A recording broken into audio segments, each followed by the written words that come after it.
So far, Prey seems like a pretty solid game. Taking strong influences from, BioShock and Half-Life also means it's not the easiest game around. So I'm Jake, and here are 10 good tips when starting a new game in Prey. Starting off with number 10, you have to check every computer. I know in a lot of games this gets monotonous after a while and it feels like you're just pouring through a bunch of nonsense, but in Prey you can get a lot from every single computer out there. Almost every single one has some sort of value to it. You can find side objectives, you can turn things on and off like security and alarms and different machinery, but most importantly, if you look close enough and you find the right computer, you can get map downloads. You download an area map and then boom, you instantly have it accessible for yourself at all times. And in a game like this where you're constantly backtracking and exploring and going around and finding new places, maps are really key, and the only way you can get that is from looking at every computer.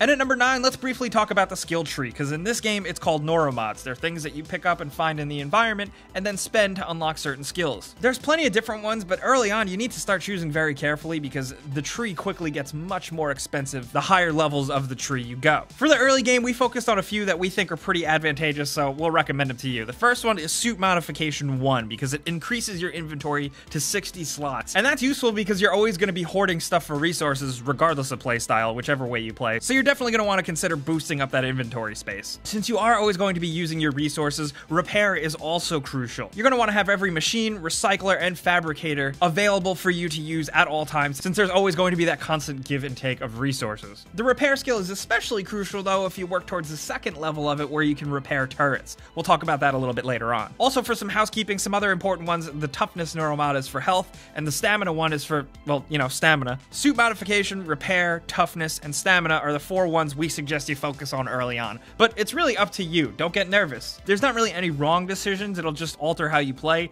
and Prey is a dynamic game.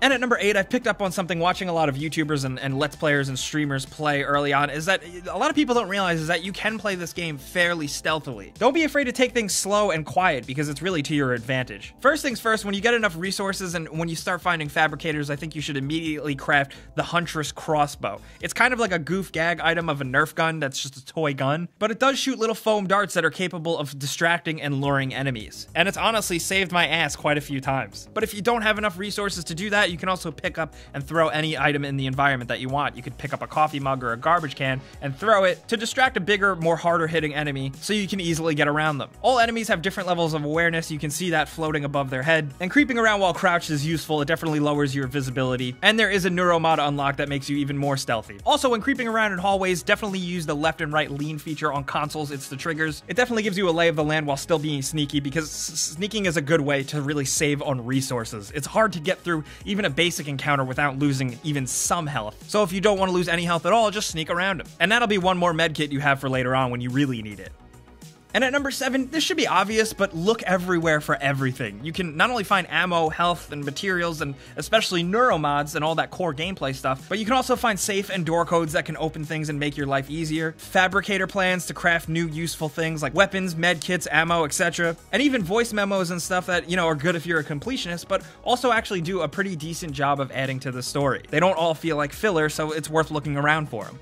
And at number 6, a little known thing that the game doesn't really tell you early on is that you can use your scope or telescope to zoom in and tag enemies. And then that makes creeping around rooms and being aware of enemies in a certain situation a hell of a lot easier. It's worth noting that when you're tagging and tracking enemies, when the Typhons are actually walking around in the environment, the tag will be red. When they're mimicking objects, the tag will turn gray. The system isn't perfect though. The mimics can still play tricks on you and screw you over. I've been fooled a few times, but using that telescope to tag does give you the upper hand sometimes, and you'll need it. And at number 5, a quick tip for those of you early on in the game. Maybe you're short on resources and you're kind of screwed. Head to the Ballistic Labs and get in there. In the Ballistics Lab, there's a gold mine of materials and some free recycling grenades. There's also a safe code and a safe that when you open it up, you have even more materials. There's enough materials in this room and area that it'll significantly help you craft early stuff at a fabricator, so find it on the map and go for it. You may have to sneak around a few difficult phantoms, but it is definitely worth it, especially early on.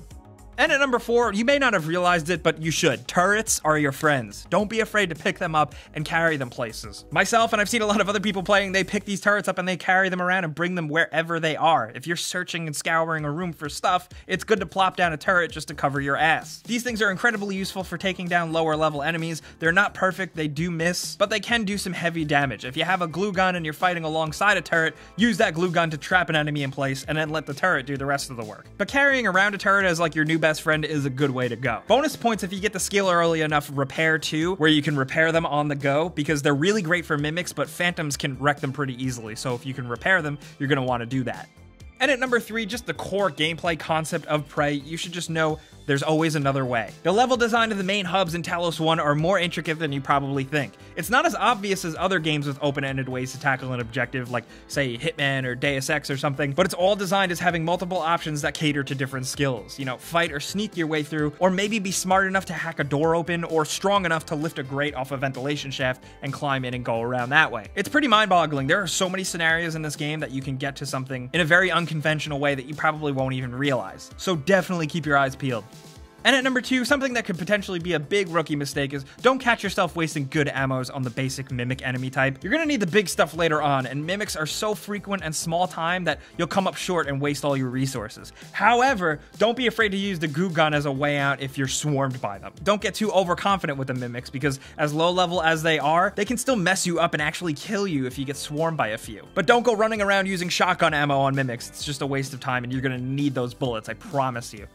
And at number 1, I got a quick tip for you to get another useful gun very early on in the game. Right after you get the goo gun, you can actually get the disruptor stun gun very early. All you really need to do is right before you first get into the main Talos lobby area and you have that goo gun, the balcony overlooking the lobby housing, you know, the big fancy neuromod display where you first get that first one. Well, use the glue gun against the wall to create a path to climb up to that overlooking balcony. Near the dead guy is a disruptor pistol, which is useful as hell, I gotta say, for stunning enemies so you can get in close and whack them and save bullets.